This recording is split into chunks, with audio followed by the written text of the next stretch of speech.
l'opération Riz pour tous de Paul Biya a ravi au moins 10 millions de Camerounais. Et on ouvre cette semaine avec l'affaire qui retient les Camerounais en haleine, et c'est peu de le dire, l'affaire des 50 kilos de sacs de riz vendus à 15 000 francs. Eh bien, des révélations fracassantes ont été faites autour de ce sac de riz après investigation et recoupement.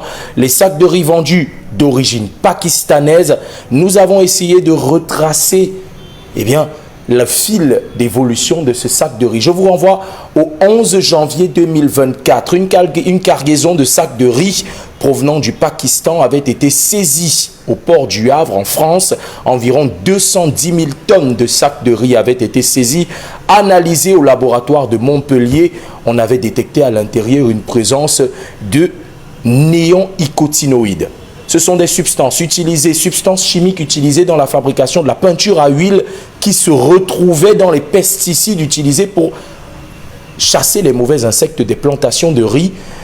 Quelques mois plus tard, au mois de novembre, une nouvelle cargaison de riz pakistanais a également été refoulée au port d'Anvers. Et justement, cette cargaison de riz présentait également les mêmes similitudes. Le riz pakistanais est donc fortement déconseillé sur le territoire européen et notamment français pour non-respect des normes en vigueur. Et selon un autre recoupement, eh bien, des informations font savoir qu'environ 170 000 tonnes de cargaison de riz de ce même riz pakistanais auraient pris la direction de l'Afrique. Une partie aurait été retrouvée au Nigeria, une autre au Libéria. Alors la question qui se pose aujourd'hui, le riz pakistanais qu'on se vante de vendre aux Camerounais à 15 000 francs, un prix défiant toute concurrence, proviendrait-il de la cargaison qui renfermerait de la néonicotinoïde? C'est ce produit chimique hautement nocif et cancérigène. Soyons prudents avec ce qu'on consomme. Charles Amel Bachou, bonjour et bienvenue. Soyons prudents quand c'est déjà dans nos cuisines et nos magasins.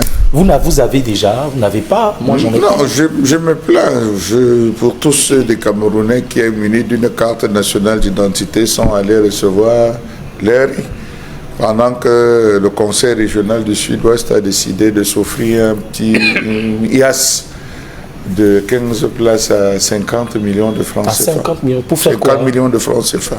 Non, c'est le prix. Ils ont décidé de faire un décaissement de 50 millions de francs CFA pour s'offrir 15 places. C'est le prix de l'heure. Vous transportez qui même d'abord? Vous faites trop de réflexions. À côté de ça, il y a 49 millions qu'on vient de décaisser pour un aménagement partiel du cabinet du ministre de la Santé. Ah, c'est joli, c'est beau. On est dans la réduction du temps. On a déjà remplacé l'ancien secrétaire. Non, on refait d'abord le bureau, le cabinet du ministre. D'accord. Vous êtes au niveau des pouvoirs. Ouais. Oh. Claudia Issia, C'est une digne. vous allez bien? Je vais très bien, merci. Bonjour, Voilà. c'est une digne. Bonjour également aux téléspectateurs. Bonbon Bengane. Oui, c'est une digne. Bonjour. J'espère que vous allez bien, vous également. Non, nous, ce n'est pas notre individu qui compte.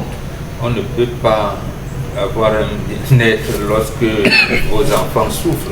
Ils sont à l'article de la mort. On ne peut pas aller bien. Vous savez, en bas, ça, comme on dit, tu t'es réveillé, la personne qui te pose la question te voit. Mais pourquoi il dit tu t'es réveillé?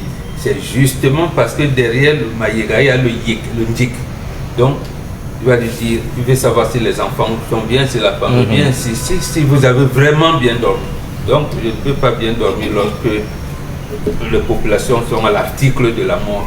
Hier, c'était José Bové qui était venu nous dire ici que le poulet que vous importez là... Le poulet congelé. Voilà. Après, mes filles ici ont dit que même la viande qu'ils achètent au marché, même le soir qu'elles me donnent là, on a mis le formol dedans. Après, on a eu le pain bromate. Même le riz là, on va la prendre bromate et tout. Après, vous me dites que le riz là est comme il est. Oui, pourrait être comme il l'est.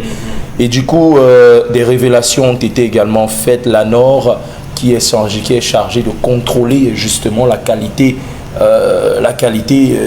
en termes de sécurité alimentaire des produits qui rentrent sur le Cameroun.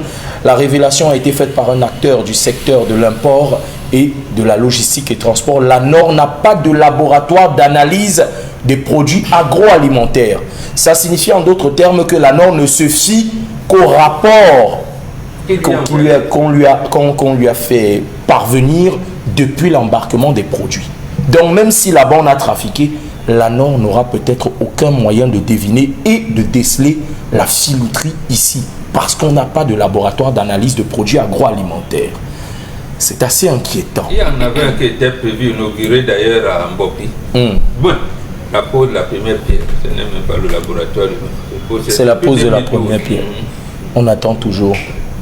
C'est inquiétant. Dominique Pengou, bonjour. Bonjour, c'est Dinding. Bonjour à nos fidèles téléspectateurs.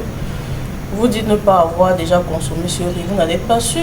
Parce que ceux qui s'alignent, y compris les boutiquiers du quartier. Maintenant, comme moi j'achète la boîte de riz là. Voilà, vous pouvez commissionner l'enfant, il s'en va acheter ce riz là. Et peut-être vous êtes déjà offert consommateur.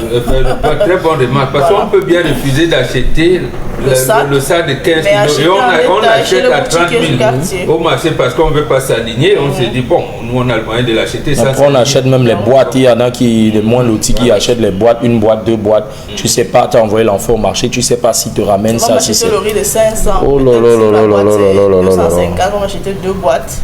Et puis il se ramène avec ce riz-là, pakistanais. En même temps, il y a un journal qui a dit en sa une que le riz, la campagne, enfin, l'opération riz pour tous de Paul Biya a ravi au moins 10 millions de Camerounais. C'est l'opération riz pour tous de Paul Biya. Est-ce qu'il n'y a pas une histoire de campagne cachée derrière ça? Et 10 millions de CNI aussi. 10 millions de CNI potentiels aussi. Okay. Dominique Pengou, nous on réfléchit trop sur ce plateau. Allons à l'histoire du jour. Il y en a qui attendent les conseils. Oui, il y a un jeune homme qui est en détresse ce matin. Ah, c'est un jeune homme? Oui, moi je croyais que c'était une femme. Non, cette fois-ci c'est un homme. Il faudrait bien avoir quelques orientations. Bonjour à vous sur le plateau. J'ai une préoccupation qui me taraude l'esprit depuis quelques instants et j'aimerais, si possible, et surtout, voilà, avoir vos avis sur tous les plans traditionnels, également sur le plan conventionnel. En effet, je suis dans une ville de la place depuis le mois de septembre dernier. J'ai aménagé dans un appartement comme locataire. J'y suis actuellement seule. Ma petite famille me rend visite régulièrement vu que ma femme travaille dans une autre ville et c'est elle qui reste avec les enfants. Il y a de cela quelques semaines, la bailleresse résidente à la capitale a perdu son fils depuis les États-Unis. Ce dernier a été retrouvé mort dans sa chambre 2 jours après qu'on ait constaté son absence. Et après ce qui m'a été dit, l'autopsie aurait révélé qu'il serait mort des suites d'un AVC.